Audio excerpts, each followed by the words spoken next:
Hola, vamos a intentar seguir razonando sobre la base de la idea de la heurística. Y como la heurística solamente tiene sentido cuando hacemos la explicación no de manera abstracta, sino utilizando un problema, vamos a utilizar un problema para ilustrar lo que nos dice Polya en este libro que debería tener todo estudiante, cómo plantear y resolver problemas. Y después vamos a hacer algunas observaciones sobre el método y sobre la naturaleza de lo que se está haciendo. En este caso, vamos a aplicar el álgebra a problemas físicos, pero también se puede ver como una aplicación del álgebra a la geometría, o bien de la geometría a la álgebra. Y vamos a especular sobre eso, pero hasta el final. Vamos a plantear pues el problema. Vamos a suponer que tenemos un terraplén y aquí tenemos una pared. Esta es una pared que mide una altura de h0. Aquí, a una distancia L0, colocamos un cañón. Y nosotros queremos ajustar el ángulo y la velocidad inicial para que la bala pegue exactamente en la parte más alta de la pared. Si queremos que la sobrepase, pues el ángulo que tenemos simplemente lo subiríamos un poco y ya sobrepasaría, es decir, habría un rango de ángulos que sobrepasarían la pared. Pero eso es posterior. Una vez que tenemos planteado el problema, que se le plantea, por ejemplo, a un estudiante este problema, un estudiante debe primero visualizarlo. Es lo primero que pregunta un estudiante. ¿Por dónde debo de empezar? Aquí lo dice Polya en la página 51 de la parte segunda, que se llama ¿Cómo resolver un problema? La pregunta del estudiante es ¿por dónde debo de empezar? Empiece por el enunciado del problema. Muchas veces no lo creemos, pero los estudiantes leen mal y leen poco. Entonces escribe uno un problema muy detallado, llena uno toda la pizarra con letras y los estudiantes no la leen. El primer paso es visualizar el problema. Puede ni siquiera escribirse mucho, vean, no he escrito nada. Simplemente estoy diciendo, tengo aquí un cañón, está separado una distancia L0 de una pared que mide una altura h. Hay que calcular el ángulo y la velocidad inicial para que pegue en la parte más alta. Si lo escribiera, quizá el estudiante se perdería en esas letras, no lo sé. Lo primero es que debe de visualizar el problema y se puede visualizar si se le comenta. Ahora bien, el estudiante siempre dice, ¿qué es esto? ¿Qué es L0? Es una distancia. Puede ponerle un número, digamos 10 metros. ¿Qué es H0? No es una variable, es un número fijo. Puede ser 5 metros. Aquí ya les puse números, pero no es necesario ponerles números. Suponemos que son cantidades fijas, no variables. Esto de aquí también son cantidades fijas, pero están determinadas por estas. Una vez que yo fijo estas deben de quedar determinadas. ¿Por qué? Porque lo que el problema me pide, ya cuando lo veo desde una perspectiva matemática, es escribir la velocidad inicial como función de la altura y de la distancia. Lo mismo el ángulo debe de ser una función de la altura y de la distancia. Este nivel de sofisticación, ya cuando el estudiante lograra ver eso, pues no es esperable en estudiantes de primer año, incluso tal vez ni de tercero, pero ese es el problema ya visto desde un punto de vista más sofisticado. En principio aquí nada más se pide al estudiante que se familiarice con la situación, que vea que este L0 y H0 son números fijos y que por lo tanto estos también están fijos. Si yo determino estos quedan determinados porque hay una relación, una serie de ecuaciones que relacionan esto con esto. Entonces, es por ahí por donde debe de empezar el estudiante, nos dice Polya. El enunciado, visualización y comprensión. Enunciado, visualización y comprensión del problema es algo que debe hacer el estudiante. Eso es el camino de la reflexión. Los problemas no se resuelven mecánicamente, solamente los problemas estilizados de la escuela secundaria se resuelven aplicando las fórmulas mecánicamente, pero hay muchos ingenieros que así viven de sacar el manual y de aplicar mecánicamente las fórmulas y cuando no resultan le echan la culpa al manual y a la basura, a recurrir a la brujería. No, hay que entender que el procedimiento heurístico exige reflexión y no aplicación mecánica. La aplicación mecánica nos va a llevar en tuertos a problemas y Si tenemos mala suerte, nos lleva a la superchería y al idealismo trascendental kantiano. No, ahí no debemos caer. Necesitamos, pues, visualizar el problema y darnos cuenta de que queremos ser reflexivos, no criteriológicos. No vamos a aplicar un criterio, vamos a aplicar la reflexión. Bien, ¿qué más nos dice Polya? ¿Por dónde debo de empezar? Por el enunciado del problema, nos lo reitera. ¿Qué partes del problema hay que aislar? ¿Qué gano haciendo esto? Pregunta el estudiante. El estudiante tiene una mentalidad en ocasiones demasiado simple y como no entiende el problema, pregunta lo que se le ocurre y cuando no quiere hacer el problema, simplemente lo desdeña utilizando criterios de su propia inventiva o recurre a su experiencia, dado que carece de capacidad de argumentar, porque en algún punto se perdieron los cursos de lógica y ya los filósofos ni en filosofía les enseñan lógica, o lo reducen al mínimo y prefieren irse por el idealismo trascendental, que no entienden, pero fingen que entienden. Bien, entonces, los estudiantes no tienen muchos argumentos, pero deben de comprender este problema. Aquí este problema, lo que hay que hacer es recomendarles que escriban las fórmulas. Mínimo deben de saberse las fórmulas los estudiantes. Para eso deben elaborar un formulario y ponerse a verlas. Vean las fórmulas. ¿Qué es esto? Cuando ya llegamos a la comprensión del problema y lo relacionamos, lo asimilamos a lo que es el formalismo del tiro libre, nos damos cuenta que esta es la altura máxima. Ya llegar ahí es un gran logro. El siguiente paso es darnos cuenta que esta es la mitad del alcance máximo. Otro gran logro. Ya tenemos fórmulas para la altura máxima y para el alcance máximo. Vamos a escribir esas fórmulas. Una vez que nos dimos cuenta que están ahí, que existen. ¿Cuál es la fórmula para la altura máxima? Bueno, es esta. Ahí la tenemos. ¿Cuál es la fórmula para el alcance máximo? En este caso es la mitad del alcance máximo, la mitad. Por lo tanto, le vamos a poner B0X, B0Y entre G. Recordemos que aquí lleva un 2, pero ese 2 pues no aparece porque es la mitad.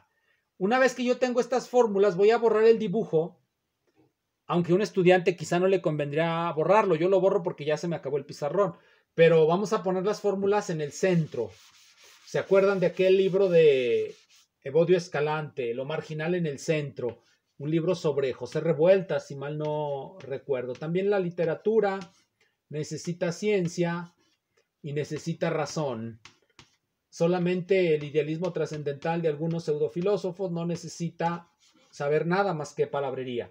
Bien, entonces, si tenemos esto aquí, llegamos a otro problema, dirá el estudiante, pero ¿dónde está lo que yo busco? Que es la velocidad inicial y el ángulo. Aquí no hay ángulos. Ah, pero eso es porque necesitamos relacionar las componentes horizontal y vertical con las componentes que se denominan polares. Están relacionadas por estas fórmulas. Sería un gran error para el estudiante inmediatamente sustituir esto aquí porque le va a dar un sistema de ecuaciones que se le va a hacer muy feo. Vamos a dejar las ecuaciones así y recordemos estas fórmulas. ¿Por qué? Miren, volvamos a la reflexión. Una vez que yo tengo estas ecuaciones, veo que tengo dos ecuaciones y dos incógnitas. Estas son las incógnitas, B0X y B0Y. A través de las fórmulas que escribí por acá se podrán conocer las que buscamos realmente. Vamos pues a despejar. De aquí es obvio el despeje. Nos va a quedar, lo multiplicamos hacia acá, lo pasamos hacia acá, como diría algún profe de secundaria, le salen patitas, corre hacia acá y se pega aquí. Y sacamos la raíz. Entonces nos queda 2GH0 igual a B0Y. Vamos a tomar la raíz positiva. El estudiante ya en este momento abandonó, ya no supo qué pasó. ¿Por qué? Porque no sabe álgebra. Incluso los de tercer año encuentran muy difícil esto. Vamos pues a pasar esto para acá y lo sustituimos por este resultado y vamos a obtener la velocidad por el eje X. Nos va a quedar así. G L0 entre la raíz de 2GH0. Tenemos pues ya la solución a nuestro problema. porque con estas dos vamos a encontrar el ángulo y la velocidad. ¿Cómo encontramos el ángulo? ¿Cómo encontramos la velocidad? A través de las fórmulas que los relacionan. Miren, la velocidad inicial se relaciona con estas de esta manera. Y el ángulo se relaciona con estas de esta manera. Así. Sustituimos estos valores aquí y obtenemos la respuesta que estamos buscando. Vamos a hacer esa sustitución para que se vea. Como esto es muy fácil, simplemente se divide este entre este. Si se divide este entre este, de inmediato queda claro que esto de aquí se vuelve 1 sobre GL0. ¿Qué va a decir el estudiante? ¿Que cómo le hizo, profe? Está muy difícil eso. Vamos a hacerlo aquí de manera muy rápida y muy sencilla, colocándolo todo. Vamos a acordarnos muy fácil de nuestros resultados. B0Y, B0X. ¿Cuánto vale B0Y? ¿Sí se acuerdan cuánto vale B0Y o ya se les olvidó? B0Y vale 2GH0. ¿Y cuánto vale? Vamos a poner aquí esto de una vez. ¿Y cuánto vale B0X? Vamos a colocarlo más bonito para que se vea bien. Para que no haya... Ay, no le entiendo a sus garabatos, señor. Pues siempre hay excusas. Entonces tenemos esto. Lo dividimos entre 1 porque pues podemos hacerlo. El de abajo nos va a quedar sencillamente L0G entre la raíz de 2GH0. Aquí es cuando aplicamos lo que ya sabemos de álgebra. Este se multiplica por el de hasta arriba. ¿Sí ven? Y este se multiplica por el de abajo. Entonces, bueno, vean, yo me había equivocado. Por eso es necesario hacerlo bien. 2GH0. Tenemos un resultado magnífico. Este, como esta raíz se multiplica por este, pues la raíz es como elevarlo al cuadrado. Entonces, pues nos queda eso y este se multiplica por este y nos queda eso. Entonces ya vimos de dónde salió eso. Ya tenemos un primer resultado que podemos simplificar bastante. 2H0 entre L0. El ángulo depende únicamente de factores geométricos, cual debe de ser el caso. Bien, ¿y este de acá cómo queda? Bueno, vamos a colocar todo. Recordamos cuánto vale B0X, que vale... lo colocamos aquí, B0Y también lo colocamos. Vamos a colocar B0X. Quedamos que valía GL0 al cuadrado entre 2GH0 más 2GH0. Se puede ver de inmediato. Vamos a borrar esto de aquí, que necesitamos álgebra muchas veces. Muchas veces vamos a necesitar álgebra. Y eso es un problema generalmente para los que no saben álgebra, los estudiantes que no aprendieron álgebra en sus cursos de secundaria, pero tampoco se espera que supieran tanto. Pero los de tercer año sí deben de saber toda esta álgebra, ya llevaron muchos cursos de matemáticas.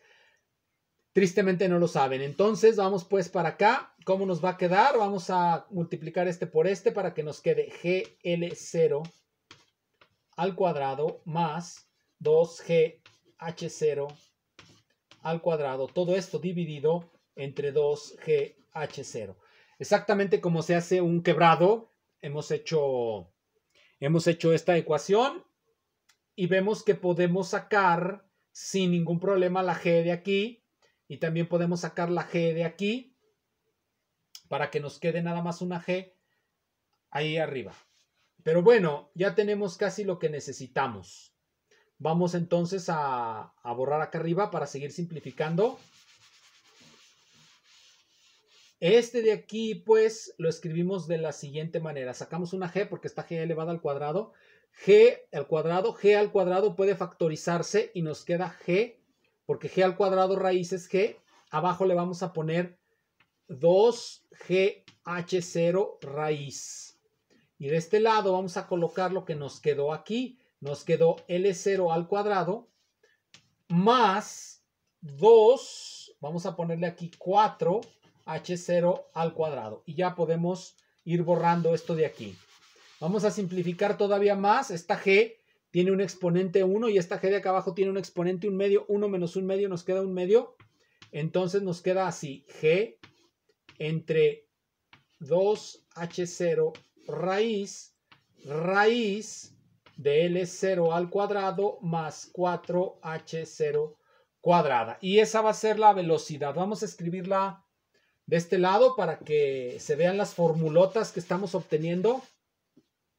Tenemos pues G 2h0 raíz de L0 cuadrada más 4h0 cuadrada. Como se puede ver, el procedimiento heurístico concluye cuando empezamos a hacer álgebra, o eso parecería. Esta es la solución del problema. La velocidad ya está en función de h0, L0. El ángulo ya está en función de h0 y L0. Y vemos entonces que una vez determinadas estas dos cantidades, quedan determinadas estas dos. Este ángulo, si lo hacemos un poco más grande, nos va a dar el ángulo con el que el móvil atraviesa o va más allá de la pared, hace esto. Si damos un ángulo más alto que este, pues lo estará atravesando. Y hay una plétora de ángulos. Hasta que llega un momento en que ya no lo va a atravesar. Va a haber un ángulo en que cualquier velocidad que le demos ya no va a poder atravesar la pared. ¿Cuál puede ser un ejemplo de ese ángulo? Bueno, si le damos 90 grados, lo estamos lanzando verticalmente y lo más seguro es que no lo atraviese. Eso es seguro. ¿Por qué? Porque la parábola se va cerrando conforme lo hacemos más hacia acá el ángulo y deja de poder atravesarlo. ¿Cuál sería pues ese intervalo en el que a partir de este ángulo determina esto determina un ángulo y determina un cierto rango de valores del ángulo que nos permitirá decir que lo atraviesa, pero en algún momento ya no lo va a atravesar? Para un cierto valor del ángulo, cualquier velocidad que demos ya no llegará hasta allá. ¿Cuál será ese valor? Ese es otro problema, pero ese problema ya surge de los resultados que tenemos aquí y de nuestra visualización de la situación. ¿Cómo le hacemos pues para calcular ese rango de valores? ¿Cómo calcularíamos ese rango de valores? ¿Cuál sería el procedimiento si le dijéramos a un estudiante? Bueno, vea nuevamente el problema. Ya lo calculó y dados estos valores, usted con esto, sustituyendo aquí, va a obtener lo que busca. Pero ahora quiere un ángulo que atraviese la pared, que ya no choque aquí, sino que vaya más allá. Pues le da un ligero valor más pequeño a este. Pero deberá de haber un rango porque a cierto valor pues ya no va a atravesarlo. ¿Cuál sería la determinación de ese rango? Y este es otro problema. No lo vamos a resolver ahora. Vamos a quedarnos con nuestras fórmulas tan impresionantes. ¿Se podrán simplificar?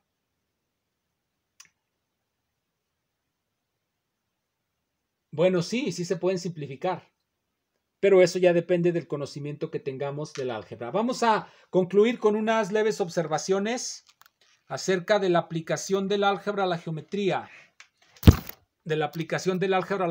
Ya se me anda cayendo todo esto. Bien, vamos a comentar sobre las aplicaciones del álgebra a geometría. Y aquí tengo unos libros importantes que ya he comentado en alguna ocasión.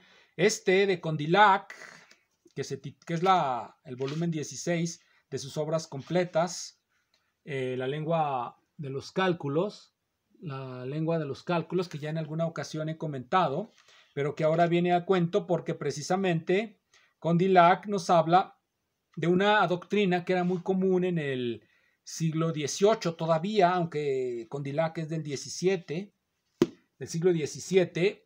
La doctrina es más o menos la siguiente: el lenguaje es un método analítico.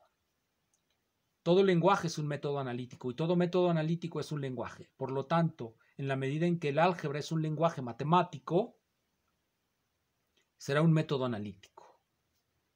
Y a la inversa. Entonces, el álgebra es el lenguaje más perfecto, de acuerdo a Condillac.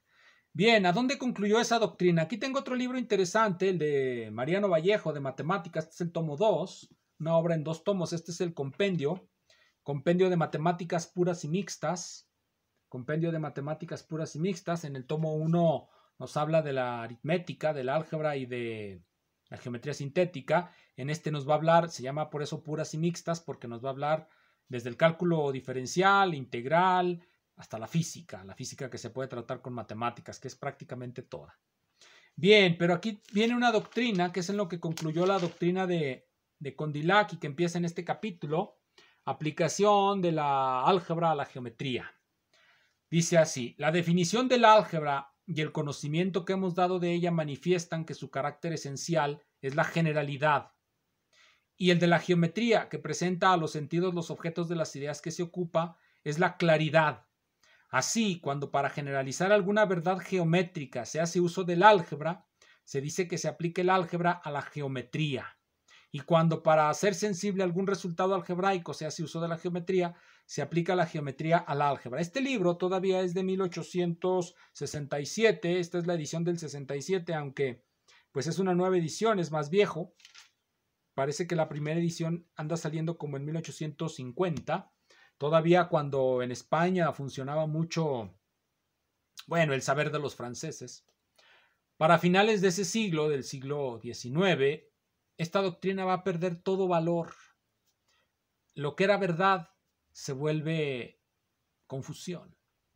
Se empiezan a descubrir las contradicciones en las demostraciones de los teoremas matemáticos.